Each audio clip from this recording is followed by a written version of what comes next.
supposed to do the television show, but he didn't. Right.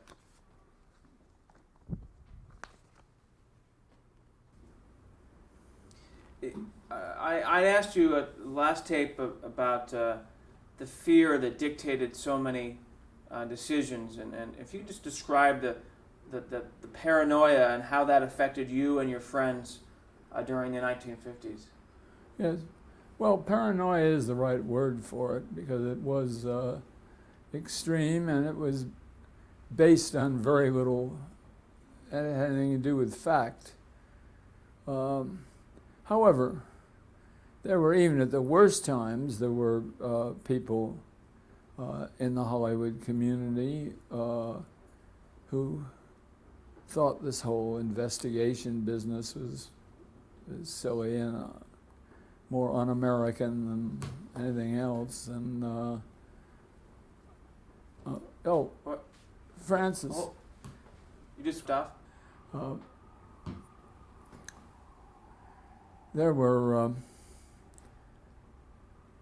of course, a community among the blacklisted people, which got to be several hundred people involved with their families, and a number of people of generally liberal attitudes who continued to be friendly to us and supported what we were doing, and including some people went out of their way to. I remember once at about the worst time of the blacklist, I was in a New York theater, and Sam Spiegel, a producer, a strange man, but an interesting man, shouted across the lobby from saying, "Hey, Ring, why don't you ever call me? I'm not blacklisted."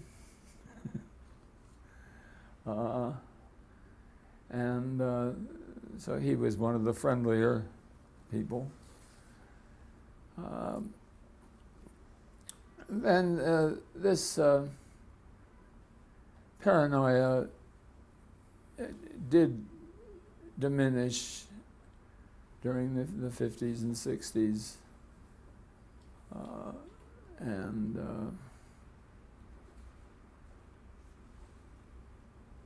As I said before, it reached its one stage with the applause for my second Academy Award, and then 25 years later, it's a much more developed stage with the whole 50th anniversary. Well, is it true that the first writing credit that you got since the blacklist was The Cincinnati Kid? Yes. And you co-wrote that with? Well, I actually, there was no collaboration. What happened was I wrote a script from the book. I worked with the guy who was going to direct it. In fact, we had a meeting with all the actors who had been cast sitting around a table reading the script. And I would change with the director, who was Sam Peckinpah, and I would change any lines that didn't seem right to the actors. And for once I thought the whole thing was going to go just the way I'd done it. I went to New York again and heard a few days later that the producer had fired Peckinpah and had hired, I'm getting so bad with names, it's a very prominent director. That's not Terry Southern, is it? What? Terry Southern? No, Terry Southern was the writer he brought in. I see. The director and Terry Southern had just done a movie about the funeral business, and this director brought Terry Southern in to rewrite Your script. Mainly to change the location from St. Louis to New Orleans, because he wanted to have a big New Orleans funeral scene in it. Anyway, it ended up being a shared credit with Terry Southern, but we never worked together. I see. And so that must have been nice to see your name back on the screen again. Yeah. And that was released in 1965, so it really was 15 years time between when you went to prison to when you were able to have your name on the screen again. How did the feature film MASH come about? Well, in an interesting way, a friend of mine, Roger Kahn, had written a book about Jews in America called The Passionate People. And I was asked to write a blurb for it, and I did. And the publisher liked my blurb so much that they thought I was a great blurb writer and sent me a copy of the book MASH, which they were about to publish, which was written by a doctor who had served in the Korean War in a MASH unit, and a professional writer the publisher had assigned to work with him about his experiences there. And they asked me to write a blurb about that, and I did. But then I thought there was a movie in it. So I took it to Ingo Preminger, whom I knew wanted to stop being an agent and become a producer.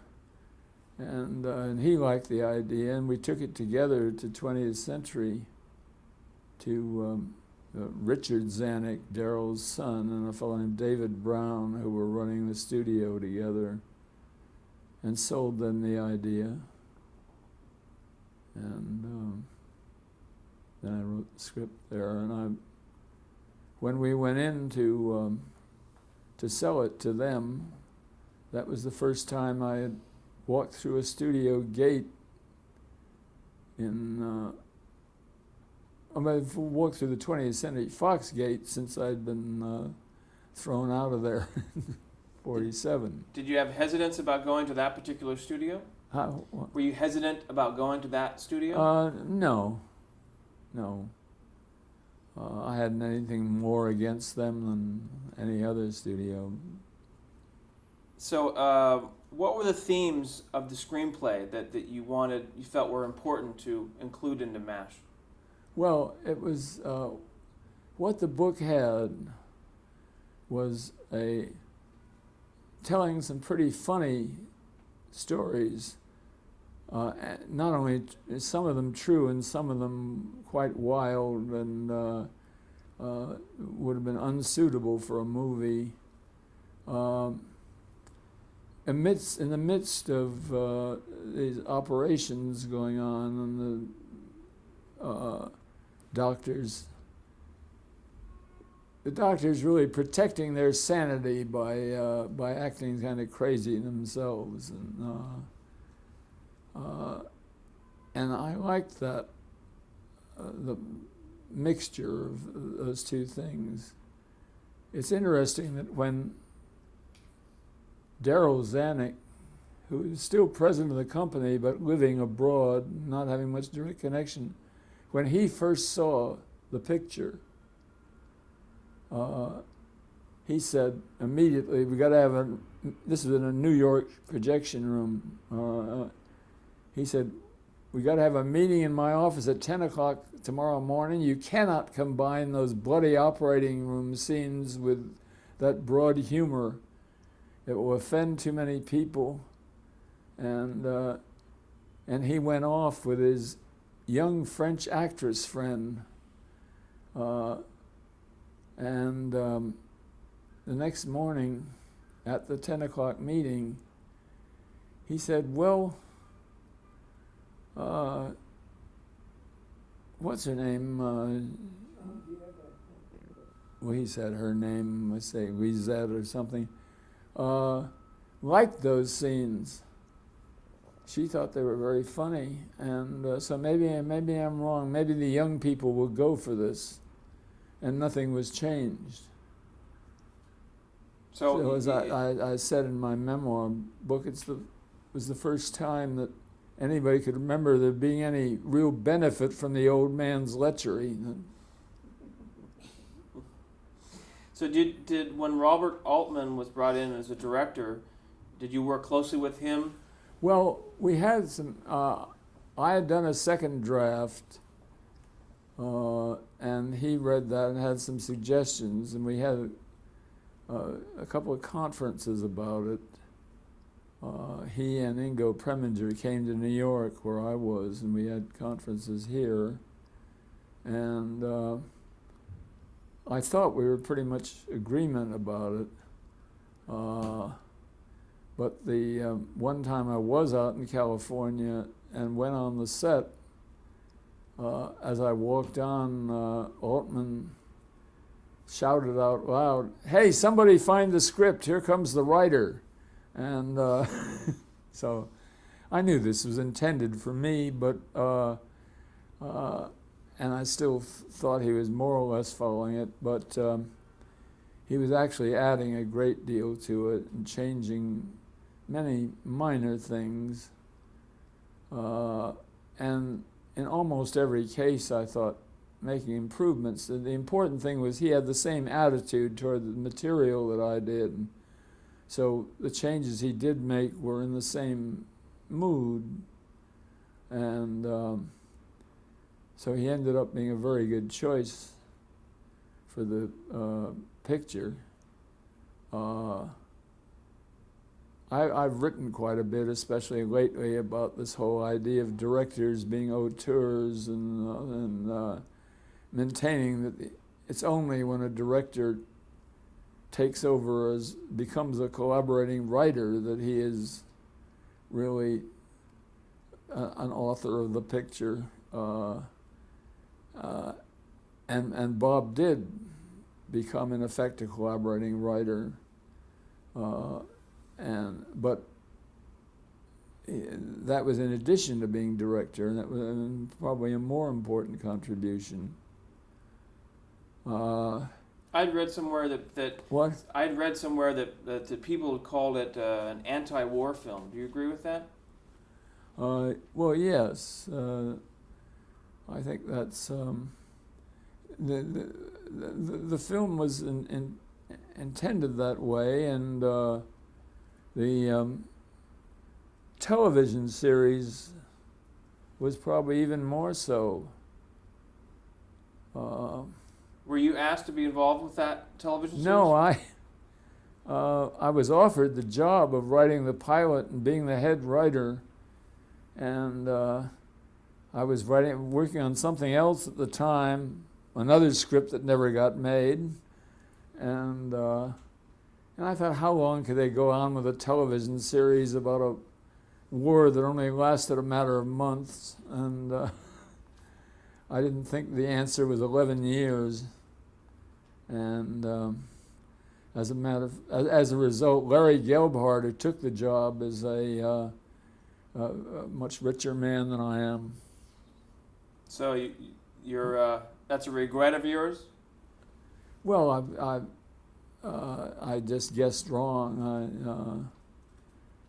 As I said somewhere, I hadn't made a estimate like that since I was asked by David Selznick to read Gone with the Wind, and was one of three of us were asked to read it, and two of us advised against it. I was one. But do you think that the television series did justice to the material, to the concept? I saw very little of it, actually. I saw a few episodes, so I think well, having to do a television series over 11 years, it had to depart quite a long way from what the movie had been about. Now, you had returned to Moscow in 1987. How had things changed since your first visit? Well, Francis and I went together then, and we went in the winter time, which is no time to be in Leningrad, where we were some of the time in January. But it definitely, I in the meantime had realized a lot of the change, and had found the stuff which I had not readily believed about Stalinism at first. I'd been confronted with enough evidence to know that it was true. And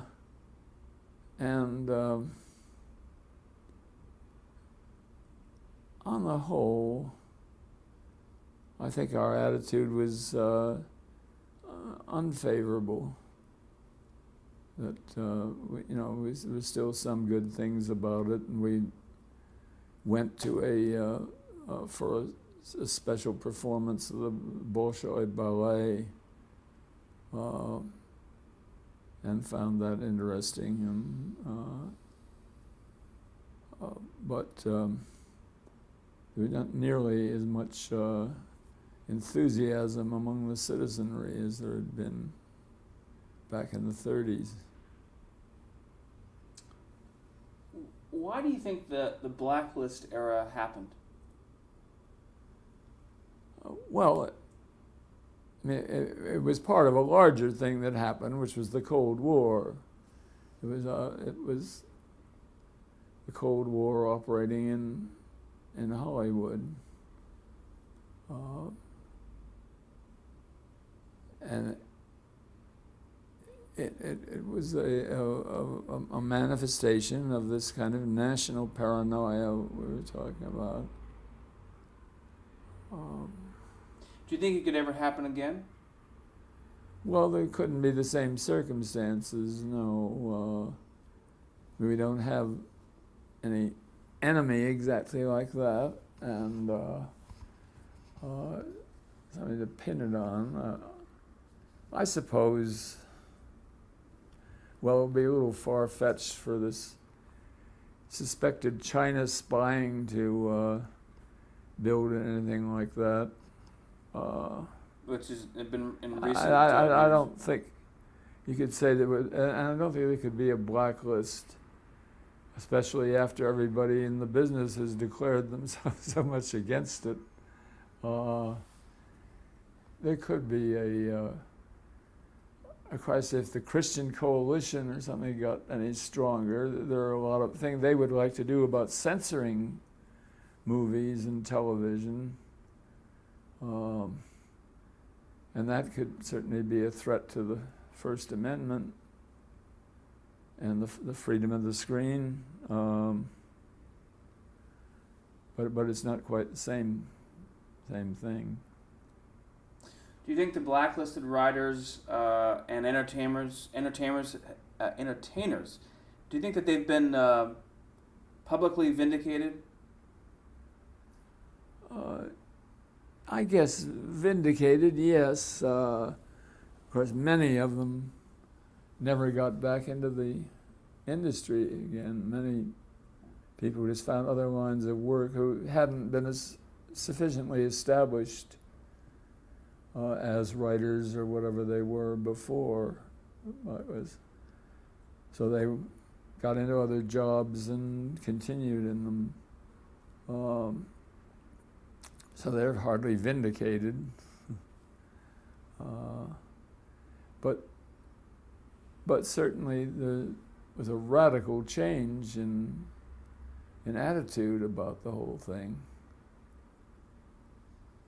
Well, how has the Hollywood screenwriter's role changed over the years? How have the screenwriters changed? The role of a screenwriter in Hollywood. Well, it used to be, the screenwriter has never had any real independence, never been like a playwright or a novelist. And it used to be the producers who would impose the changes. Now it's more directors rewriting. Some of the best pictures, of course, are being made where the same person is the writer and director. But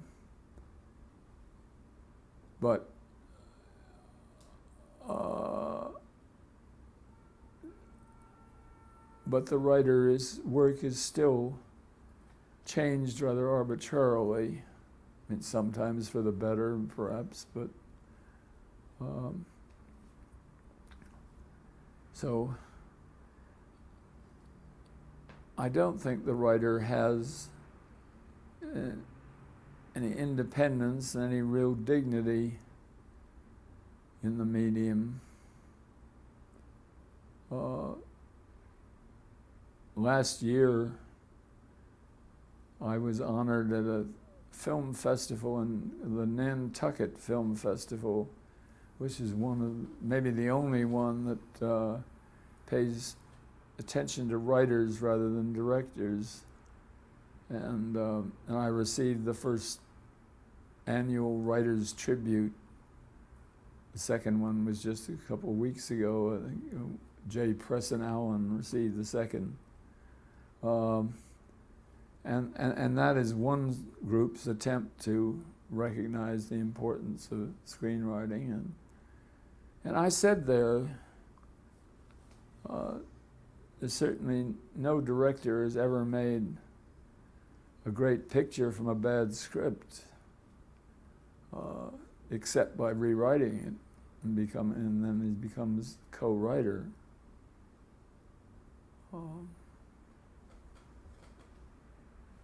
So I believe the whole auteur idea is misapplied to American pictures, except in those instances where it's the same person. How did your experience with the Blacklist influence your writing? Oh, well, I guess in a way it made me more interested in trying to write pictures with some kind of content. As a result, it was kind of an unfortunate result for me. After the success of MASH, the box office success and the Academy Award and so on, I had a great many offers again over the job, and I generally chose the ones that were the most controversial subjects, which are also turn out to be the ones that the companies are most likely to change their mind about. So the main result was I did a series of scripts in the 1970s that didn't get made. And some of them I thought were pretty good. This is kind of a Barbara Walters question, so my apologies in advance, but how would you like to be remembered? How would you like to be remembered? How did what get to be remembered? How would you like to be remembered? Oh. Well, I'd like to be remembered. I'm very proud of this book, The Ecstasy of Owen Muir, and I wrote a book about my family called The Lardners. I'd like to be remembered for those books and for half a dozen movies. And as a member of the Hollywood 10, I guess, which, as I say, become a distinction. I just have a couple names here I wanted to ask you about, and if there's any thoughts, just whatever comes to mind. If you want, it's either a word or a sentence to describe these people, and to give us an idea of what talents they brought to the table. Ian McKellen Hunter. Ian Hunter. Ian Hunter. Well, he was a very bright man, a skillful writer. He never had great luck with his movie work. He got an Academy Award under false pretenses, which he regretted very much. He had agreed to put his name on this story of Dalton Trumbo's, and he did. Ian did work on the screenplay of it, but the Academy Award was for original story, an Academy Award they don't have anymore, and that's what Trumbo received. And a lot of people have been confused in thinking that it was for the screenplay, and that that Trumbo had done a lot of the work on that, and that Ian got a credit he shouldn't have. What film was this for? This is for the Royal, what's it called? What?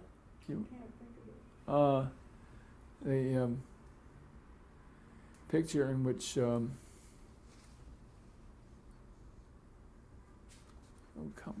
Royal, what? That's okay. You'll think of it. You'll think of it. Yeah. We were just talking about it. You don't remember it?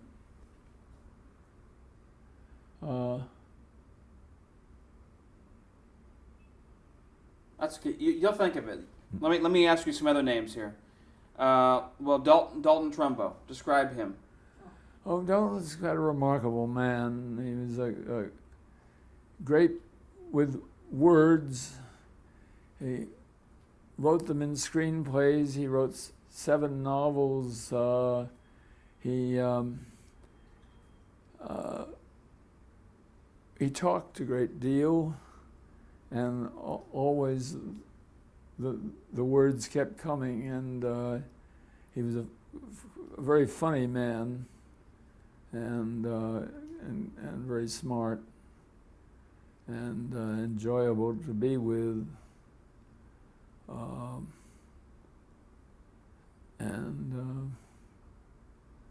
I was very proud to be his friend. George Oppenheimer. Well, I knew him only very slightly, and we did that one thing together, and then that was all. Bud Schulberg. Well, Bud Schulberg is a very interesting person. We were very good friends. We took different attitudes before the Un-American Activities Committee. I've never quite understood why he volunteered when he didn't have to appear for the committee. He was disillusioned with what he had thought was romantic and and he liked the whole thing in Russia, and he got disillusioned with it. But I don't think that's enough reason to name names, which he did. So although we've seen each other a few times, since we haven't been close since that happened. Well, terrific. Thank you very much for sitting down with us. Right.